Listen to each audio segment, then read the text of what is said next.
ఒకటి చెప్తున్నా, ఇవాళ మద్యం ఏరులై పారుతా ఉంది రాష్ట్రంలో.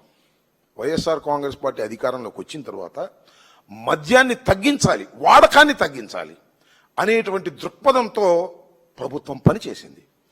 ప్రభుత్వం పనిచేయటమే కాదు, మొత్తం టోటల్గా ఉన్నటువంటి బెల్ట్ షాపులు మొత్తాన్ని రద్దు చేసేసింది.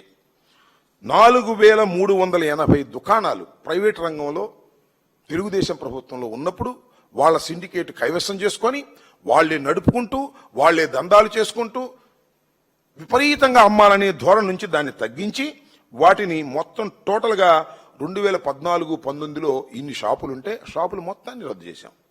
ప్రభుత్వమే లిక్కర్ను అమ్మేటటువంటి కార్యక్రమం చేసేటటువంటి ఒక నూతనమైన పాలసీని తీసుకొచ్చారు. దానికి ప్రధానమైన కారణం మద్యాన్ని నియంత్రించాలి. మద్యం విపరీతంగా తాగి ఆరోగ్యాలు చెడగొట్టుకుంటున్నారు అంటే అప్పుడు ఆరోగ్యాన్ని చెడగొట్టుకోవాల్సిన అవసరం లేదంట. అప్పుడు నాణ్యమైన మందు వచ్చిందంట. మరి ఆరోగ్యం బాగా పెంపొందిందో లేదు.